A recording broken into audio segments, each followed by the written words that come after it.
Hi guys, how's it going?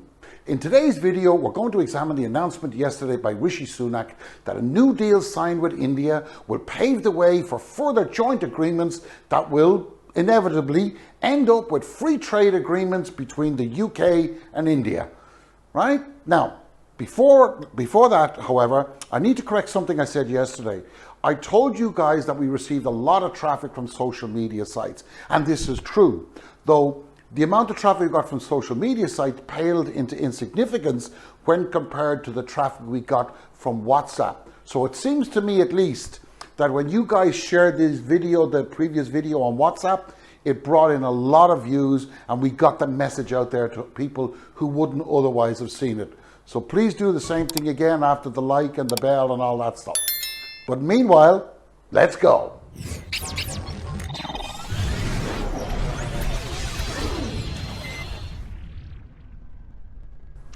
Yes, according to Chancellor, the UK and India agreed $900 million deal that will lay the foundations for a free trade pact. Rishi Sunak, the great and wonderful Chancellor, has signed off on a new £900 million package of public and private finance with India as he laid the foundations for a free trade deal with New Delhi.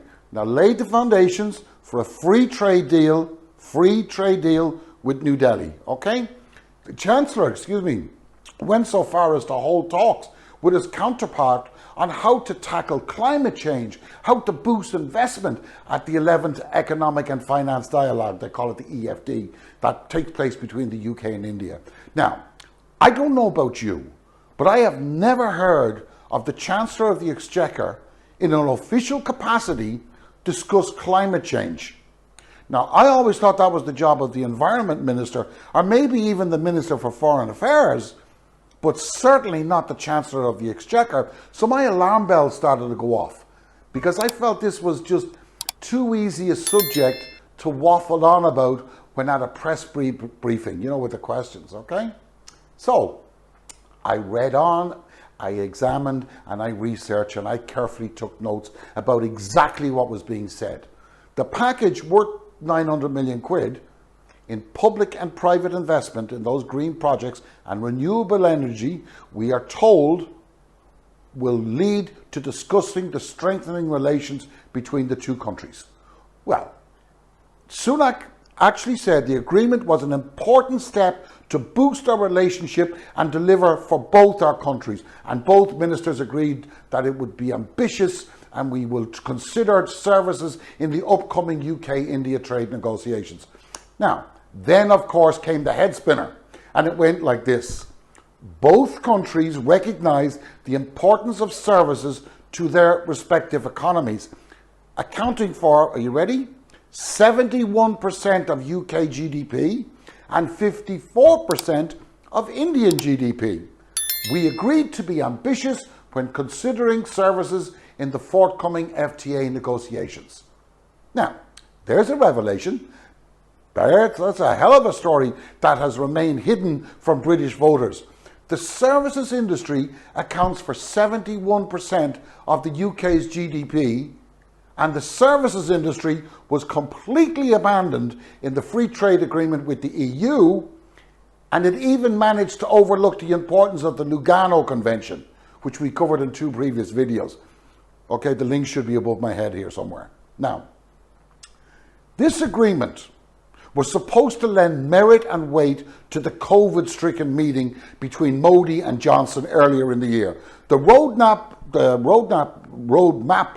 announced earlier in the year is looking at ways to double trade between the UK and India and increase cooperation in those areas. Okay, now to double the trade. Now, on the face of it, doubling the trade is a good thing, right? Well, not always. The benefits need to be equally distributed. And on the deal that Sunak announced, well, holy crap, guys, if I was an Indian minister, I wouldn't have to think twice about giving him whatever he wants as he unlocks Aladdin's cave from me. And here's why. You see, the deal has as much to do with an international trade deal as I have with Captain America.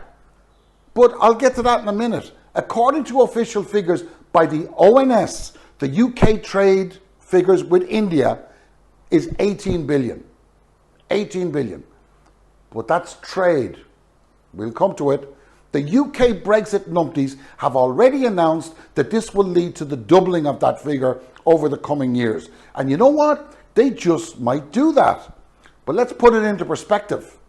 Should this happen, and there's every reason to believe it may, this could lead to some serious damage for the UK trade deficit.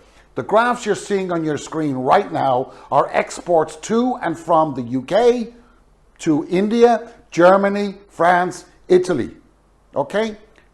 These graphs relate to the trading of those countries with India. Each country has a trading surplus with India, ranging from France at 4.8 billion down to Germany at 2.8 billion. The problem, however, is that the UK doubles the figures.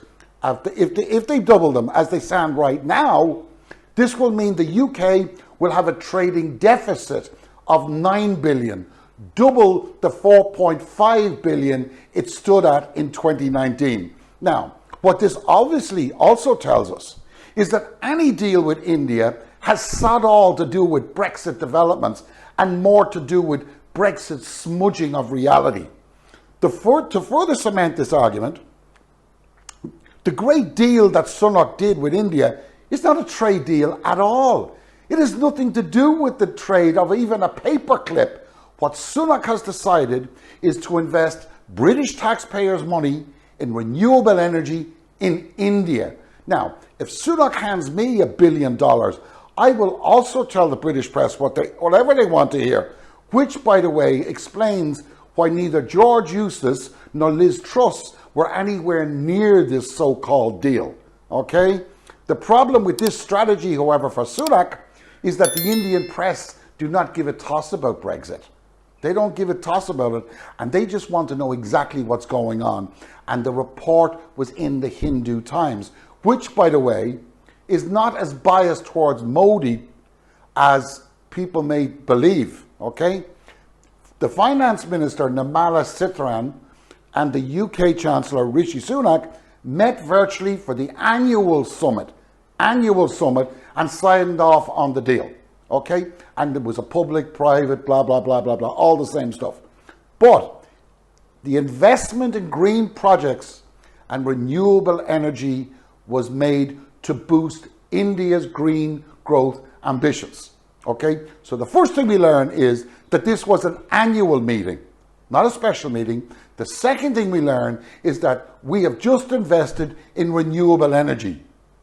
This means that Sunak has, for some strange reason, taken valuable investment money out of the UK's economy that needs every penny it has and dropped it in Ahmedabad in Gujarat, which, by the way, is Modi's constituency, the Prime Minister's. Okay? So honestly, guys, there isn't a Hollywood screenwriter that could write a better script than this garbage that we see every day from these bunch of absolute numpties. Take care, and I'll see you on the flip side.